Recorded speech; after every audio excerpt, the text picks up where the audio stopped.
Hello students, आज का अपना टॉपिक है stress strain curve. Last class में हमने हुक्स लॉ को पढ़ा था और उसके अंदर हमने देखा कि stress is directly proportional to strain. Stress is directly proportional to strain, ऐसा हमने हुक्स लॉ के अंदर लास्ट लेक्चर में स्टडी किया।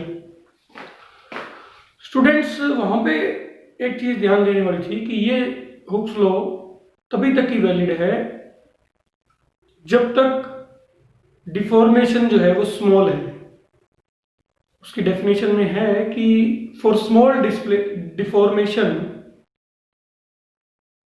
Stress is directly proportional to strain. यानी जो चेंज हो रहा है लेंथ में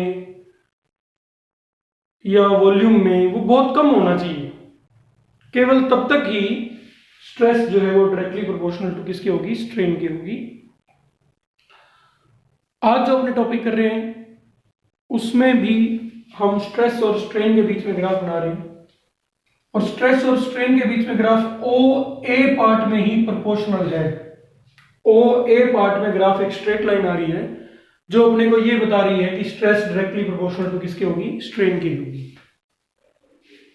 यानी जब तक डिफॉर्मेशन एक लिमिट तक होगी तब तक ही स्ट्रेस प्रोपोर्शनल किसके होगी, स्ट्रेन के। उसके बाद में स्ट्रेस डायरेक्टली प्रोपोर्शनल स्ट्रेन के नहीं होगी, जो ये वाली कर्व अपने को बता रही है, जिसको मैं आज आपको इस क्लास में समझाऊंगा। ठीक है स्टूडेंट, तो देखिए सबसे पहले यहां पे आता है अपने पास बहुत ही जो है इंपॉर्टेंट टॉपिक है ये। देखिए इसको कैसे किया जाता है, एक्सपेरिमेंट के मेथड से ये अपने को ग्राफ जो है वो मिलता है। जैसे एक वायर ली जाती है और इसके ऊपर फोर्स अप्लाई की जाती है। कौन सी फोर्स अप्लाई की जाती है इसके ऊपर? डिफॉर्मिंग फोर्स जो है वो इसके ऊपर वायर पे अप्लाई की जाती है। इस वायर पे डिफॉर्मिंग फोर्स अप्लाई करते हैं। कैसे अप्लाई कर सकते हैं अपने डिफॉर्मिंग फोर्स को? अपने डिफॉर्मिंग फोर्स को अप्लाई कर सकते हैं यहाँ पे कोई मास लटका के, क्योंकि वो मास का mg जो लगेगा वो किस तरफ लगेगा, नीचे की ओर, और वो फिर इस वायर को डिफॉर्म करने की कोशिश करेगी। और हम लोग जानते हैं कि इक्विलिब्रियम के अंदर स्ट्रेस जो होगी वो दिस फोर्स अपॉन एरिया होगी। That means applied force upon area will be equal to stress। Stress किसके इक्वल होगी? Applied force upon area. Area किसका? वायर का क्रॉस सेक्शन एरिया, ये वाला एरिया वायर का। ठीक है, तो सबसे पहले यहां पे क्या किया जाता है, स्ट्रेस को अप्लाई किया जाता है, यानी कि जो डिफॉर्मिंग फोर्स है उसको अप्लाई किया जाता है, उसको बढ़ाया जाता है। और ये देखते हैं अपने कि जैसे जैसे स्ट्रेस बढ़ेगा वैसे वैसे स्ट्रेन भी बढ़ेगा। जैसे मान लीजिए हमने 1 न्यूटन फोर्स लगाई तो स्ट्रेन भी उसके अकॉर्डिंग मान लीजिए 0.1 mm लेंथ में चेंज आया। स्ट्रेन क्या होगा इस केस में? स्ट्रेन क्या होगा? Del L upon L. Length change हो रही है ना वायर की, तो स्ट्रेन क्या होगा? Del L upon L. ये होगा स्ट्रेन ना। तो अगर हमने थोड़ी फोर्स लगाई है तो उसका स्ट्रेन भी क्या होगा, थोड़ा अपने को मिलेगा उसके अकॉर्डिंग स्ट्रेन। फिर हमने फोर्स को और बढ़ाया तो ये कर्व अपने को क्या बता रही है कि जैसे जैसे हम लोग फोर्स बढ़ा रहे हैं, स्ट्रेस को बढ़ा रहे हैं, वैसे वैसे स्ट्रेन भी इंक्रीज होगा, लेकिन एक लिमिट तक होगा। ऐसा ए पॉइंट तक ऐसा होगा। ठीक है, ए पॉइंट तक ऐसा होगा। यानी मान लीजिए ए पॉइंट तक हमने स्ट्रेस अप्लाई किया, फोर्स जो अप्लाई किया मान लीजिए वो हमने अप्लाई किया 5 न्यूटन, तो एरिया तो वायर का उतना ही रहने वाला है, क्योंकि थोड़ी बहुत उसकी लेंथ में चेंज आएगा तो उसका एरिया ज्यादा चेंज तो होने वाला है नहीं, है ना। तो फिर स्ट्रेस के अंदर कौन सी चीज चेंज हो रही है? केवल फोर्स। स्ट्रेस क्या होती है? Force upon area. तो इसके अंदर क्या चीज चेंज हो रही है? ओनली फोर्स चेंज हो रही है। तो मान लो 5 न्यूटन तक हमने फोर्स अप्लाई की, वहां तक ए पॉइंट आ गया। तो ए पॉइंट तक की खासियत क्या है? यानी ग्राफ के अंदर ये कौन सा एक्सिस है? वाई एक्सिस स्ट्रेस को डिनोट कर रहा है, एक्स एक्सिस स्ट्रेन को डिनोट कर रहा है। तो स्ट्रेस और स्ट्रेन ए पॉइंट तक क्या रहे? प्रोपोर्शनल रहे, स्ट्रेट लाइन आई है अपने पास। कितनी फोर्स अप्लाई की उस टाइम तक हमने? 5 न्यूटन। तो यहां तक एक खासियत ये है कि जैसे ही हम लोग इस फोर्स को छोड़ेंगे, बॉडी अपनी, जैसे ही हम इस फोर्स को हटाएंगे, बॉडी अपनी यानी ये वायर अपनी पुरानी शेप में आ जाएगी, यानी उसकी जो लेंथ में चेंज होगा वो जैसे ही हम लोग डिफॉर्मिंग फोर्स हटाएंगे तो लेंथ में चेंज होगा, वो कितना हो जाएगा, 0 हो जाएगा। जैसे ही हम डिफॉर्मिंग फोर्स हटाएंगे तो लेंथ का चेंज जो है वो कितना हो जाएगा, 0 हो जाएगा। कौन से पॉइंट तक, ए पॉइंट। ठीक, ए पॉइंट के बाद सपोज हमने फोर्स को और बढ़ा दिया, सपोज हमने अब 5 की जगह पे F लगा दी, इसके ऊपर 6 न्यूटन, एग्जांपल ले रहा हूं मैं जस्ट सिंपल। तो अगर हमने 6 न्यूटन फोर्स लगाई तो उस केस में हम ये देखेंगे कि स्ट्रेस जो है वो इतना ज्यादा नहीं बढ़ाया हमने, लेकिन स्ट्रेन बहुत ज्यादा बढ़ जाएगी। यानी अगर शुरुआत में अपने स्ट्रेन जो थी वो थी 0.1 न्यूटन लगाने पे थी 0.1 mm, फिर 2 न्यूटन लगाने पे 0.2 थी, फिर 0.3 थी, फिर 0.4 और 5 न्यूटन लगाने पे मान लीजिए जो लेंथ में चेंज आया था वो आया था 0.5। तो इस केस में जब अपने 6 न्यूटन लगाएंगे तो कितना आना चाहिए, ये प्रोपोर्शनल है तो कितना आना चाहिए, 0.6 आना चाहिए। ये मैं चेंज ले रहा हूं मान लो लेंथ का, तो लेंथ का चेंज कितना आना चाहिए, 1 न्यूटन पे मान लीजिए 0.1 आ रहा है, तो 2 पे 0.2, 3 पे 0.3, 4 पे 0.4, तभी तो हम कहते हैं ना इसको प्रोपोर्शनल है, कि जितना स्ट्रेस बढ़ रहा है उतना ही क्या बढ़ेगा, स्ट्रेन भी बढ़ेगा। ठीक है, तो होना ये चाहिए था। लेकिन जैसे ही हमने 6 न्यूटन फोर्स लगाई तो अपने को एक्सपेक्टेड था कि स्ट्रेन कितना आना चाहिए, यानी लेंथ में चेंज कितना आना चाहिए, 0.6, लेकिन ये आया 0.8। इस पोर्शन को देखो, ए से बी का पोर्शन देखो, स्ट्रेस तो बढ़ रही है थोड़ी सी, ये देखो स्ट्रेस कौन से एक्सिस पे है, वाई एक्सिस पे, तो स्ट्रेस तो बढ़ी थोड़ी सी, लेकिन स्ट्रेन में चेंज कितना आया, देखो स्ट्रेन किस पे, एक्स एक्सिस पे, तो स्ट्रेन में चेंज कितना आया, ज्यादा आया। लेकिन फिर भी इसमें भी एक खासियत है कि बी पॉइंट से भी अगर अपने फोर्स को छोड़ेंगे ना, यानी अगर एक्सटर्नल फोर्स को अप्लाई करना बंद कर देंगे बी पॉइंट तक भी, तब भी ये बॉडी जो है वापस से अपनी पुरानी शेप को क्या कर लेगी, रीगेन कर लेगी। तब भी ये बॉडी यानी ये वायर वापस से जो इसकी ओरिजिनल लेंथ है उसको ये क्या कर लेगी, रीगेन कर लेगी। इसीलिए पॉइंट बी को बोला जाता है इलास्टिक लिमिट। क्या बोला जाता है, इलास्टिक लिमिट या लिमिट ऑफ इलास्टिसिटी। क्योंकि पॉइंट बी तक हालांकि प्रोपोर्शनल हुक लॉ केवल ए तक वैलिड था, उसके बाद में हुक लॉ वैलिड नहीं रहा क्योंकि स्ट्रेन ज्यादा हो रहा है, स्ट्रेस कम लगा रहे हैं। लेकिन फिर भी बी तक अगर हम इसको छोड़ेंगे, स्ट्रेस को हटाएंगे, तो वापस से बॉडी अपनी ओरिजिनल शेप में आ जाएगी, यानी कि उसका जो ओरिजिनल साइज है, लेंथ है, उसमें वो बॉडी आ जाएगी। लेकिन उसके बाद क्या होगा, उसके बाद अगर अपने स्ट्रेस बढ़ाएंगे, सपोज हमने 0.8 तक हमने देखा इलास्टिक लिमिट थी, अब हमने ये कितने न्यूटन लगाई थी फोर्स, 6 न्यूटन पे 0.8 आ गया था मान लो, तो 7 न्यूटन अगर अपने फोर्स करेंगे तो ये बहुत ज्यादा बढ़ना जो है वो शुरू हो जाएगा, 1.2 mm, 1.4 mm, ये देखो ये वाला। इसमें स्ट्रेस का चेंज इतना नहीं हो रहा, लेकिन स्ट्रेन का चेंज जो है वो बहुत ही ज्यादा हो रहा है। देखो स्ट्रेन कितना बढ़ रहा है, यहां से यहां तक स्ट्रेस तो बढ़ा इतना, डी पॉइंट तक स्ट्रेस तो कितना बढ़ा इतना, लेकिन स्ट्रेन कितना बढ़ा, ये देखो स्ट्रेन कौन से एक्सिस पे ले रहे हैं अपने, वाई एक्सिस पे। स्ट्रेस तो बढ़ा इतना पोर्शन, स्ट्रेन कितना पोर्शन बढ़ा इतना, समझे। और इसमें ये एक और चीज है कि अगर बी पॉइंट के बाद अपने, यानी अगर हमने इलास्टिक लिमिट के लिए हमारे पास में स्ट्रेस आई थी 6 न्यूटन, फोर्स जो अप्लाई हमने करनी थी वो थी 6 न्यूटन, अगर हमने इससे ज्यादा अप्लाई कर दी, 7 न्यूटन कर दी, 8 न्यूटन कर दी, तो अब बॉडी वापस अपनी पुरानी शेप में नहीं आएगी, यानी उसकी वापस से जो लेंथ है वो उतनी ही नहीं रहेगी, उसकी लेंथ क्या हो जाएगी, हमेशा के लिए वो डिफॉर्म हो जाएगी, यानी अब जो उसका बिहेवियर होगा वो बिहेवियर हो जाएगा प्लास्टिक। पहले कैसा था, इलास्टिक था, और बी से डी पार्ट के लिए या उससे आगे के पार्ट के लिए भी ये कैसा हो जाएगा, प्लास्टिक हो जाएगा। प्लास्टिक का मतलब अब इसके अंदर जो डिफॉर्मेशन आएगी वो परमानेंट आ जाएगी, यानी अब बॉडी की वापिस से शेप वैसी नहीं बनेगी। इसके अंदर अगर अपने कोई भी पॉइंट लेंगे सी, तो उस सी पॉइंट पे जो अपने देखेंगे जितना भी स्ट्रेन है, तो वो स्ट्रेन स्ट्रेस को हटाने के बाद भी परमानेंट हो जाएगा। भी मान लीजिए हमने 7 न्यूटन फोर्स अप्लाई की और लेंथ जो है वो 1.2 mm बढ़ गई उसकी।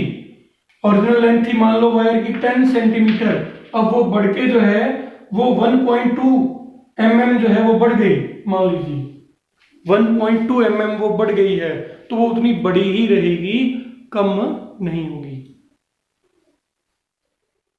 ठीक है, अब इसको एक एग्जांपल के थ्रू सोचिए। जैसे अपने पास में एक मान लो एल्यूमिनियम का कोई वायर है, उसको अपने स्ट्रेच कर रहे हैं, तो कुछ दूर तक खींचेंगे तो उस वायर के ऊपर लेंथ पे कोई ज्यादा इफेक्ट नहीं पड़ेगा, छोड़ेंगे तो वापस से लेंथ उतनी हो जाएगी। लेकिन अगर अपने ज्यादा खींच देंगे तो उस केस में वो क्या हो जाएगा, परमानेंटली डिफॉर्म हो जाएगा। जैसे अपना स्प्रिंग है, मान लो पेन के अंदर स्प्रिंग होता है ना, वो है, ठीक है, पेन के अंदर जो स्प्रिंग है उसकी अगर बात करें तो उस स्प्रिंग के अंदर हम लोग देखें अगर, तो हम उसको देखो, ये भी उसी तरीके से हम लोग इसको चेक कर सकते हैं। जैसे मैंने एक बार पहले भी आपको स्प्रिंग बताया था कि सपोज अपने पास ये स्प्रिंग है, छोटा सा मैंने स्प्रिंग लिया है, पेन के अंदर होता है जो, इसको मैंने थोड़ा खींचा, वापिस अपनी शेप में आ गया, और खींचा तो अब ये क्या हो गया, डिफॉर्म हो गया ना। देखो और खींचूंगा तो पूरी तरह से क्या हो गया, ये डिफॉर्म हो गया। अब ये वापिस अपनी शेप में आया क्या, नहीं आया, ठीक है। और उसके बाद ये स्ट्रेट वायर ही बन गया। और खींचूंगा तो ये वायर भी क्या हो जाएगी, धीरे धीरे, ज्यादा लोड लगाऊंगा मैं, हाथ से तो इतनी फोर्स नहीं लगा पाऊंगा, लेकिन अगर कोई चीज इसके ऊपर लटका दूंगा तो ये वायर भी क्या हो जाएगी, ब्रेक हो जाएगी। ठीक है, पहले मैंने इसको थोड़ा सा खींचा था तो वापस अपनी शेप में आ गया था, अब मैंने ज्यादा इसको खींच दिया तो ये अपनी शेप में रीगेन नहीं हुआ, यानी इसका बिहेवियर कैसा हो गया, इलास्टिक से प्लास्टिक हो गया। ठीक है, ऐसे ही कोई अपने पास में इलास्टिक रबड़ होती है, जो रबड़ बैंड जिसको अपने बोलते हैं, उसको अपने खींचते जाएंगे तो उसका साइज बढ़ता चला जाएगा। ठीक है, ज्यादा अगर खींचेंगे तो फिर वो वापस अपनी पुरानी शेप रीगेन नहीं करेगा, और ज्यादा खींचेंगे तो वो ब्रेक हो जाएगा। वही चीज इस ग्राफ में है कि बी पॉइंट तक तो वापस से रीगेन करेगा, इसलिए बी पॉइंट को बोलेंगे इलास्टिक लिमिट। ए और बी में क्या फर्क है, ए तक वो हुक्स लॉ को भी फॉलो करेगा, यानी स्ट्रेस और स्ट्रेन दोनों प्रोपोर्शनल रहेंगे, लेकिन उसके बाद स्ट्रेन बढ़ेगी, स्ट्रेस ज्यादा नहीं बढ़ेगा। उसके बाद अगर अपने सी पॉइंट कोई भी लें, ये तो हमने इन दोनों के बीच में दिखाया, तो वहां पे अगर अपने जो भी स्ट्रेस लगाएंगे उस स्ट्रेस से स्ट्रेन इतना प्रोड्यूस हो जाएगा कि बॉडी अपनी, यानी अपनी वायर अपनी पुरानी शेप में नहीं आएगी। जैसे अभी स्प्रिंग नहीं आया था ना, वैसे वो पुरानी शेप को रीगेन नहीं करेगी वायर, यानी उसके अंदर जो लेंथ का डिफॉर्मेशन होगा, लेंथ का जो चेंज होगा वो परमानेंट हो जाएगा। इसलिए हम इसको बोलते हैं कि उसका बिहेवियर कैसा हो जाएगा, प्लास्टिक हो जाएगा। इलास्टिक और प्लास्टिक था ना शुरू में चैप्टर के, तो उसका बिहेवियर कैसा हो जाएगा, प्लास्टिक बिहेवियर हो जाएगा। और डी पॉइंट के बाद, डी पॉइंट को, सॉरी पहले अपने इसको देखते हैं, डी पॉइंट पे जो स्ट्रेस की वैल्यू होगी उसको बोलेंगे अल्टीमेट टेंसाइल स्ट्रेस, क्योंकि हम इसको खींच रहे हैं ना, तो खींचते हैं तो कौन सा स्ट्रेस होता है, टेंसाइल स्ट्रेस। कंप्रेस करते हैं तो कौन सा होता है, कंप्रेसिव स्ट्रेस। लॉन्गिट्यूडनल स्ट्रेस कब होता है, जब हम किसी वायर को इस तरह से स्ट्रेच करते हैं तो कौन सा होता है, वो लॉन्गिट्यूडनल स्ट्रेस होता है।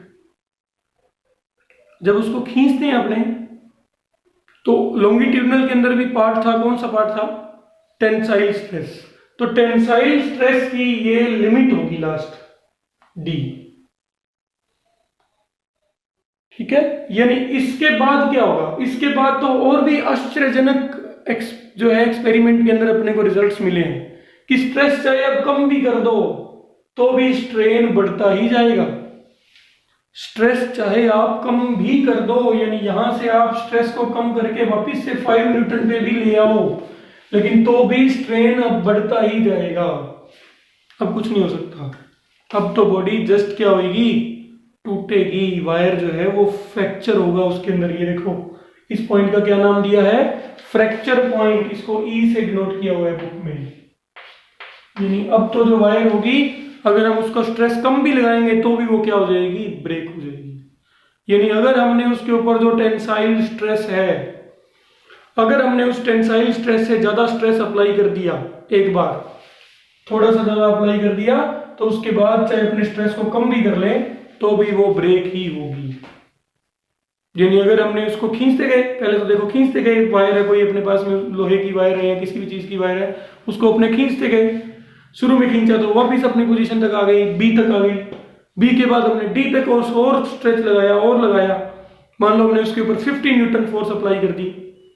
50 न्यूटन फोर्स उसकी क्या थी, ये लिमिट थी, tensile, ultimate tensile, ultimate tensile stress, ये थी अल्टीमेट टेंसाइल स्ट्रेस, ये थी। तो अपने इसको खींचते गए, हमने उसके ऊपर 50 न्यूटन की लिमिट थी, वो हमने लिमिट उसके ऊपर लगा दी।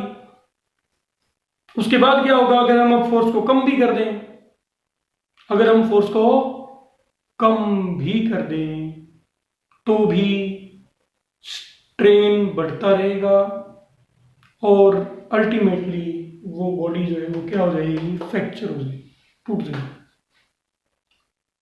अब सबसे पहले ये जिक्र आता है आपके पास में, दिमाग में ये क्वेश्चन आता है कि अपने को ये क्यों पढ़ाया जा रहा है।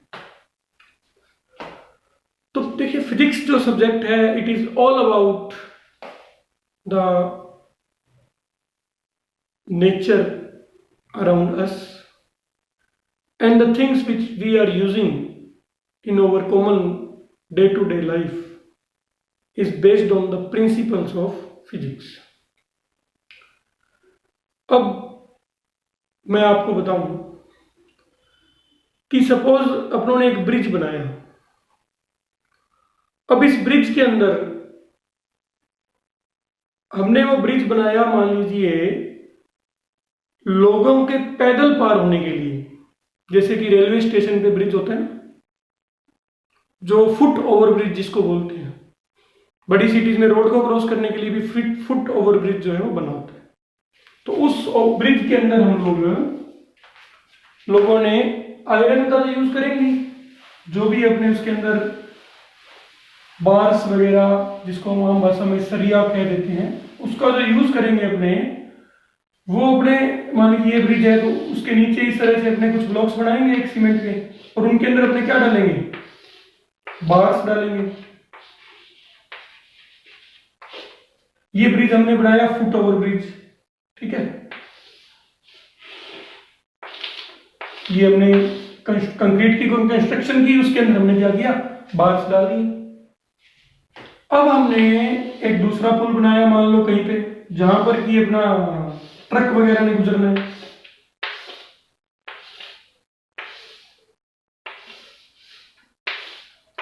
तो आपका क्या मानना है, क्या दोनों जगह हमें जो बार्स अपने यूज करेंगे, जो सरिया यूज करेंगे, क्या वो दोनों जगह हमें एक ही थिकनेस का लगा लेंगे, काम चल जाएगा?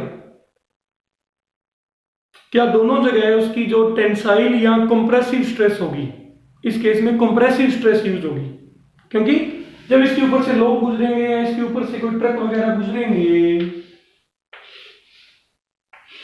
इसके ऊपर से जब कोई ट्रक या कोई भी व्हीकल्स गुजरेंगे, तो ये क्या करेंगे, इस बीम को कंप्रेस करेंगे ना, कंप्रेस करेंगे ना, तो उस समय कौन सी स्ट्रेस होगी, कंप्रेसिव, अल्टीमेट कंप्रेसिव स्ट्रेस होगी।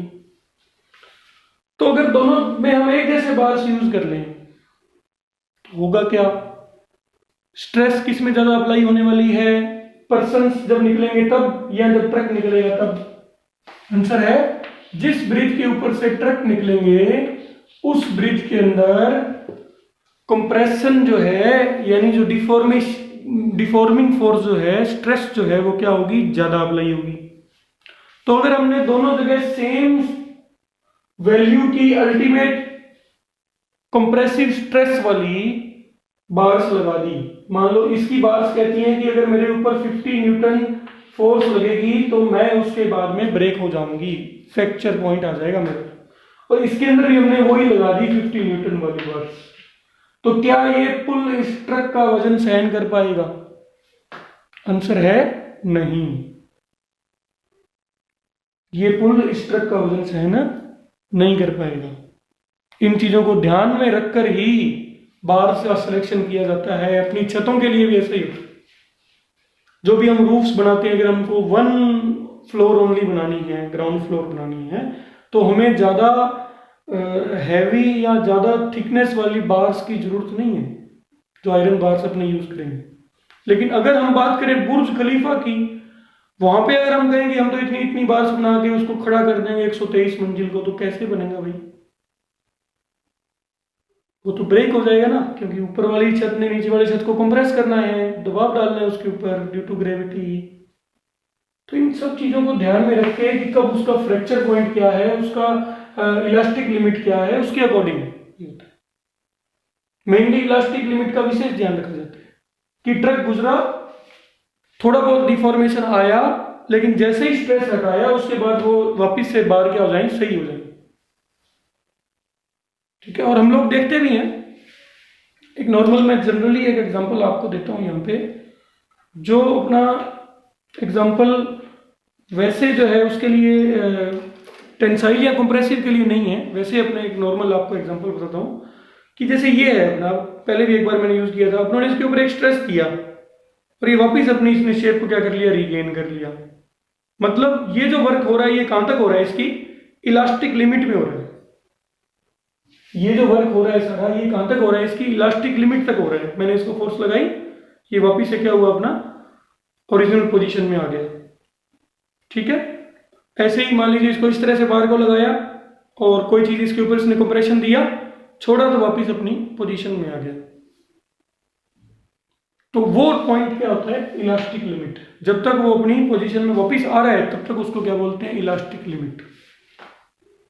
लेकिन उसके बाद प्लास्टिक हो जाता है। प्लास्टिक में भी एक, कोई बात नहीं, प्लास्टिक हो गया, डिफॉर्म हो गया, चल जाएगा। लेकिन उसके बाद अगर और ज्यादा स्ट्रेस हमने बढ़ा दी, लिमिट से एक्सीड कर दिया, जितनी लिमिट उसकी दी हुई है, अल्टीमेट टेंसाइल स्ट्रेस या अल्टीमेट कंप्रेसिव स्ट्रेस से ज्यादा अगर हमने लगा दी, तो फिर उसके बाद वो बार या जो भी अपने वायर या जो भी चीज ले रहे हैं वो क्या हो जाएगी, ब्रेक हो जाएगी अपनी। ठीक है।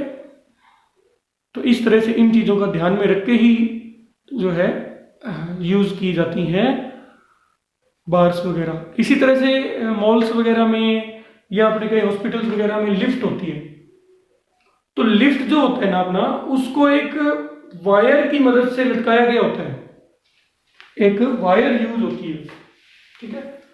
उसके मदद से उसको, लिफ्ट को क्या है, लटकाया गया होता है वहां पे। और उस लिफ्ट की, जब भी आप लिफ्ट में जाएंगे तो आप देखेंगे उस लिफ्ट की एक लिमिट होती है, उसके ऊपर लिखा होता है, जैसे कि ये अपनी कोई लिफ्ट है, ये अपनी कोई लिफ्ट है मान लीजिए,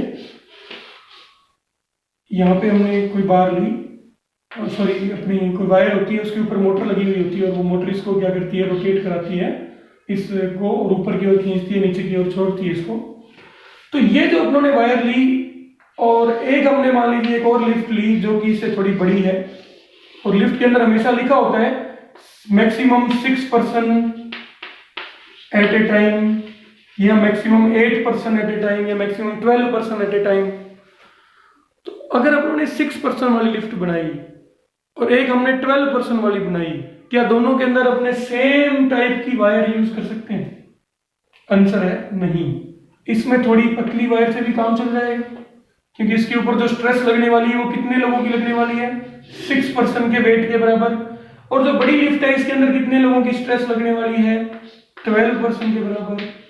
तो भाई इसकी क्या होनी चाहिए, जो ये अल्टीमेट टेंसाइल स्ट्रेस है वो क्या होनी चाहिए, कम चल जाएगी इसके मुकाबले में।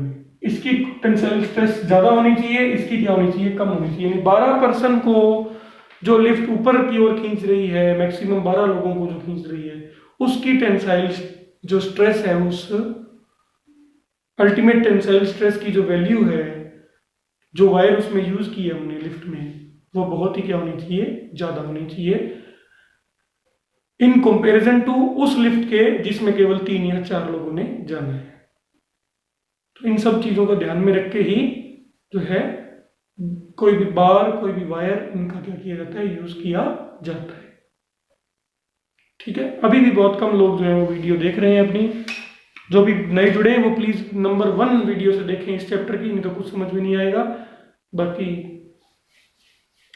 Thanks a lot for watching this video.